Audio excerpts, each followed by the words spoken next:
For 20 years, I've been raising a daughter who isn't related to me by blood. Essentially, she's my stepdaughter. Blood relations don't matter, she feels like my real daughter. That's what I always believed. But I never expected things to turn out the way they did. If you're going to be like that, then I have my own thoughts too. This is the story of our unforgettable pseudo family. My name is Diane and I'm 50 years old. I've been married to my husband Tom for 20 years. It's my first marriage, but it's Tom's second. When I married him, he already had a daughter named Sally. She was only 9 years old at the time. Initially, I didn't know Tom had a child. As we continued dating, he told me about his past divorce and his daughter who was in elementary school. By the time he revealed this, I was already deeply drawn to him. Tom seemed to have feelings for me too, and about 6 months after we met, he formally asked me to be his girlfriend. Despite this, I couldn't wholeheartedly embrace the relationship at first. The man I loved had been divorced and had a child. Would I really be happy if we married? Such worries swirled in my head. After much contemplation, I decided to date him. Eventually, I started seeing his daughter, Sally, more often, and she began to grow attached to me. One day, during a meal, Sally muttered, "It would be nice if Diane could become my mom." I was taken aback by her words. As if waiting for this moment, Tom excitedly responded, "Actually, I've been thinking the same thing. Diane, would you like to become a real family with us?" Tom expressed his feelings directly to me. I felt I could make it work with this family. Gratefully, I accepted their feelings, and thus we officially became a family. Right after we got married, life was blissful. My daughter enjoyed the meals I prepared and told me they were delicious. On holidays, my husband would take us out. The more time I spent with them, the deeper our family bond grew. Of course, there were times when we clashed, but that's just part of being a family. I was glad I married Tom. However, around the 10th year of our marriage, the attitude of my husband and daughter became cold. One evening, I came home after running some errands to find the house pitch dark.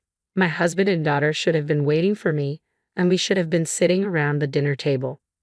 Feeling uneasy, I immediately called them both. The phone rang, but neither of them picked up. What should I do if something had happened to them? Should I report it to the police? Ignoring my worries, I tried to stay calm. I heard the front door open and the voices of my husband and daughter. Quickly, I headed towards the entrance. There they were, my husband and daughter, laughing happily together. "Oh, thank goodness. I was worried because neither of you had contacted me," I said, relieved. Ignoring my concerns, my daughter coolly replied, "Oh, you're back. Just glad you're both safe. I'll get dinner started. Let's eat together," I suggested. "We've already eaten with Dad." "No thanks. You can eat alone," she said. Huh? They ate together without telling me? That's never happened before. "So, that's what happened. A heads up would have been nice," I remarked. Perhaps my words struck a nerve because my husband suddenly started shouting, "Why do we have to report everything to you? What Sally and I do is none of your business." "What, Tom?" I replied, shocked. I had never seen this side of him before. We'd had minor arguments before, but I had never seen him lose his temper like that. "This woman is scared of Dad." "Hilarious," Sally mocked. My husband joined in. "She's overstepping her boundaries as a stepmother. She's not even part of our real family." "Ha, that's right. The only one related by blood in this house is Dad," Sally chimed in. The sudden change in my husband and daughter left me reeling. Why? Why am I being treated this way all of a sudden? Until recently, we were a happy family living peacefully together. "What happened to you two? Did I do something wrong?" I asked, bewildered.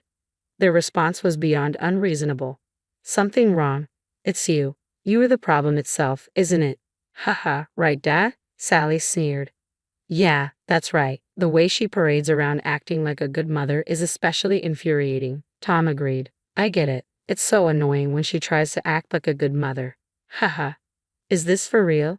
To be insulted so thoroughly by the two people I loved most. Thinking about my family that night, I lost my appetite. After taking a bath, I went straight to bed, but my husband said sleeping in the same room was uncomfortable, so I ended up on a living room couch.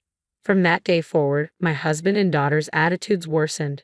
They grew colder and colder by the day. If they were just cold, that would have been one thing, but what hurt me the most was seeing them laugh while speaking ill of me. "Dad, how long are we keeping her around?" "Haha. Well, as long as she's here, we won't have to worry about housework." I guess we can keep her until we get bored. Haha. You, seriously, Dad, you're way too kind. They disparaged me without end, as if I were the villain. At first, I didn't understand why I was being treated this way. But after a while, I began to grasp the truth. One evening, I overheard my daughter talking on the phone with someone. Yeah, it's okay. We're about to kick her out. Kick me out. Trying not to be noticed by my daughter, I quietly listened in. So, when are you coming back?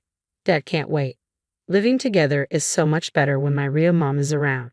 It seemed the person on the phone was my husband's ex-wife, Sally's biological mother. That's when the penny dropped. My husband and daughter must have started secretly meeting with her. Their affection seemed to be leaning towards her. I realized I'd been compared to her and now felt like they'd branded me as the inferior one. That's why they suddenly became so cold towards me, now that their biological mother was coming back into the picture. I guess I'll eventually have to leave. Of course, I thought about getting a divorce right away, but realistically, I've been a stay-at-home mom with all the money going to Sally's college. The little bit that comes my way is peanuts. There's no way I could get a divorce and move out right now. I considered getting a part-time job, but it would be a hassle if my husband found out. I tried some work-from-home gigs, but let's be real, it wasn't much. Just a few $100. There's no way I can save up for moving with that. My husband and daughter's cold behavior hasn't changed. Maybe I've built up a tolerance because it doesn't get to me as much, but living with people who probably can't stand me is just like living in hell. Then one day, Sally spoke to me, which was rare. Hey, I'm getting married. What? Married? Sally was 29. She could get married anytime. Apparently, she's marrying the heir of the company where she works as a receptionist, and he's set to take over his father's business. I didn't know about this, but I was genuinely happy that she told me about her marriage. Oh, that's wonderful. Congratulations. Thanks, haha. The wedding's in a month. Expecting a generous gift from you. I see she's after a gift. Though I had mixed emotions, she's my daughter that I've raised for 20 years. It's a big deal for me too. I'll make a decision about the divorce after attending her wedding, I thought. As I was thinking, Sally continued, oh, and don't get it wrong. You are not invited to the wedding. What? But you just said about the gift. Are you dense? She interrupted. I meant to wire the gift that day. No way I'd invite you, Sally continued. But I'm inviting my real mother. She's making it big in the beauty salon business. She owns multiple chains nationwide and is a successful businesswoman. A businesswoman?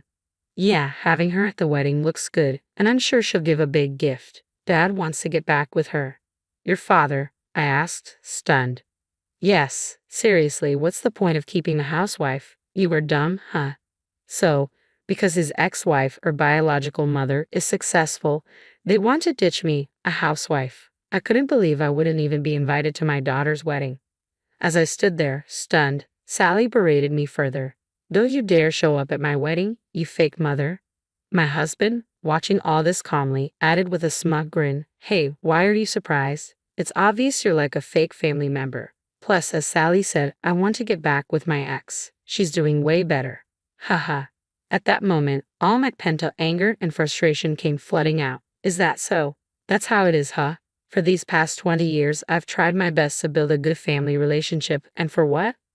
I took a deep breath and continued, if you're going to play that game, I have my own thoughts too. All right then, I won't be coming to the wedding.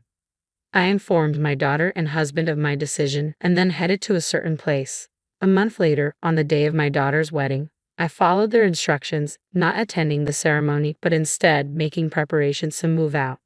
I had already informed my husband and daughter of my plans to leave on that day, and I had a signed divorce agreement from my husband. All that was left was to wait for their move. As I diligently packed my things, my daughter called at the exact moment I anticipated. Hello? Mom, where are you right now? Get to the venue immediately. Right off the bat, my daughter was pleading for my help. The venue? What are you talking about? Weren't you the one who told me not to come? Please, just come. If you don't, the ceremony will have to be canceled, she said, panicking and sobbing on the other end of the line. Ah yes, this was all part of my plan. Mom, are you listening? They're saying they'll call off the engagement if you don't show up. To my desperate daughter, I replied coolly, is that so? It's largely thanks to me that your boyfriend decided to marry you in the first place. Ha! What do you mean? She asked, her voice full of panic. And with my words, my daughter was in full-blown panic mode. To my confused daughter Sally, I revealed the truth. You see, I've actually met your fiancé before, or rather, he came to meet me. Apparently, he had been investigating our family. He investigated us. For what? He told you he was the heir to your company, right? Of course, he would be cautious about choosing his marriage partner. His father hired a private detective to investigate us after hearing about the marriage plans for my daughter. I immediately visited a law firm, intent on proceeding with a divorce in my favor. On my way back, a man approached me, claiming to be my daughter's fiancé. He explained that his father had been investigating our family and had discovered my husband and daughter's frequent meetings with my husband's ex-wife. Wondering why they seemed to enjoy the ex-wife's company while mistreating me, he sought my side of the story. Of course, I told him everything. How the ex-wife had become a successful businesswoman, and how my husband and daughter were planning to leave me for her wealth and connections, driving me out of the house. Did you talk badly about me to him? My daughter accused me. I merely stated the facts. You have been mistreating me for quite some time, I responded firmly. Why would you do such a thing? It's unnecessary, she protested. Unnecessary? Isn't it your own fault that this is happening? You are the one who did wrong, I countered, pushing back. My daughter fell silent, unable to retort.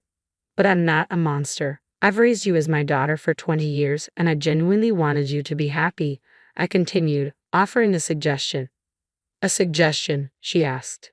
Yes, if my daughter invites me to her wedding, I wanted him to marry her as planned. Surprisingly, even after I told him everything, he didn't completely give up on my daughter. He admitted that he truly loved her and still wanted to marry her.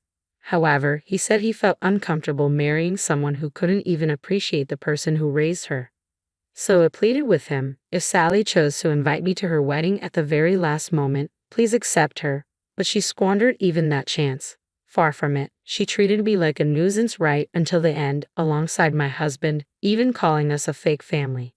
Mom, I'm sorry. Please forgive me. I won't say cruel things anymore, she pleaded over the phone. Hey Diane, is what you just said true?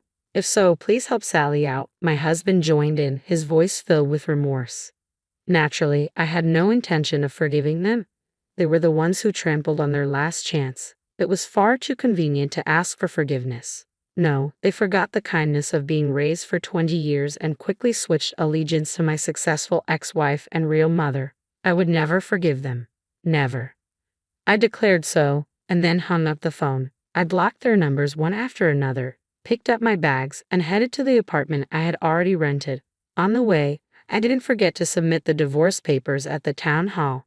Even if I were to be invited to my daughter's wedding, I had decided in my heart to divorce my husband. There was no way I could stay with them after suffering from all the constant verbal abuse. Later, I heard from my daughter's fiancé that my daughter and husband had begged for marriage, crying. But once the truth came out, it was too late. That marriage proposal was utterly broken off. As a result, my daughter quit her job and became a recluse, and my husband is now apparently busy caring for her mental health. It must have caused quite a bit of trouble on our fiancé's side. I wanted to apologize, and I contacted him. To me, he gave kind words. It's okay, it's just that Sally and her dad turned out to be disappointing. Rather, I'm glad I realized it before I married her. I owe you, ma'am. Thank you. If Sally could have married such a sincere person, she would have been happy. While I do feel a bit sad thinking about it, I don't regret it because I'm free now. I would like to pursue my own happiness and enjoy the rest of my life.